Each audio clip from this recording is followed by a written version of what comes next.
Hey y'all, Lou and Belvee Fetters here. Now tonight I thought I'd do something a little bit different and I would introduce you to myself and so you can get a better idea of who I am.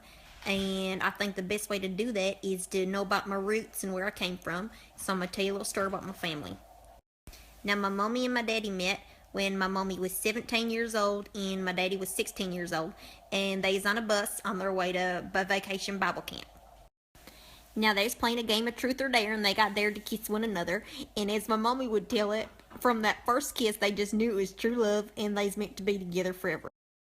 Now y'all, my Aunt Claudette was also on that bus and I've since learned that my mommy and my daddy did some things on the back of that bus that ain't nobody should do on their way to Bible camp. Alright, now fast forward a few dozen years and they've had themselves 7 wonderful children, one of which is me, Lou Fetters. And another one is my big brother, who I'm going to introduce you to today. And his name is Harold Glenn Fetters, and we all just call him Bub. Now, Bub, he's always a bit of a wild child, getting himself into all kinds of mischief, and about giving my mommy a heart attack every damn day of her life. And one night, Bub was on his way home from a ball game, and he's in his 1973 Firebird, and he's speeding through town. Now, Bubby's riding in his car with his good buddy Don Hulbert in the side seat. And when a police officer caught sight of him and spun around, Don Hulbert said, "Kick it, Bub." So Bub kicked it. And he took off back towards the center of town and he hit them twin bridges going about 120 miles an hour. And that old state police officer was in a piece of junk state cop car and ain't no way he's keeping up with Bub in that 73 Firebird with the 400 engine block. So they peeled off into a holler down by where the creek runs, up by the side of the mountain up there, and that's where Bub blew his transmission.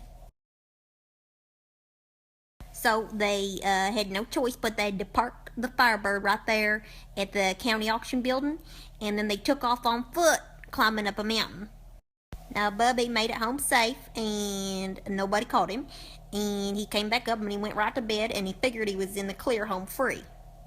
Now, the next day, he had to go down to work there at the Piggly Wiggly at the corner, and he decided to ride his bike since his car was still parked down at the auction building. Just as a side note, if y'all's ever looking for some good makeup, there ain't no better place to buy makeup than down there at the Piggly Wiggly.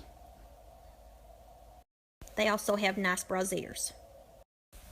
So Bubby's down there at the Piggly Wiggly, and he's stocking dog food in the back room.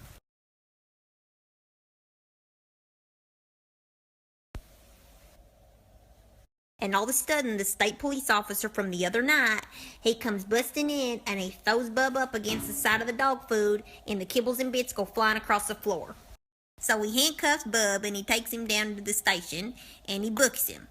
Now later, Mommy said that she's just going to leave him down there for maybe 90 days and just try to teach his ass a damn lesson. He actually ended up getting out later that night on account of the homecoming game coming up and him being the star quarterback of the football team. So Bub comes home and he sees his Firebird sitting there in the driveway and it's got a bullet hole in the side of the door and ain't no telling if it's from the state police or what. Now y'all, let me tell you, Bub was madder than a bus driver wearing a corncob thong. He comes into the house huffing and puffing and he's blaming everybody under the sun for turning him in, and that's when Mommy steps up and says, "Son, it's me." Bub had came a trampling in the night before with his muddy boots from climbing up and down the holler creek, and he just tracked mud all over Mommy's floor. So when she heard word that the state police was looking for somebody running from the law, she figured it ought to be Bub, and she turned him in. And that's the time that my mommy sent my big brother to jail. And I'll tell y'all a little fun fact. Turns out, Bub's good old friend Don Hulbert, who told him to kick it, is now actually the captain of the state police down there in Coon County.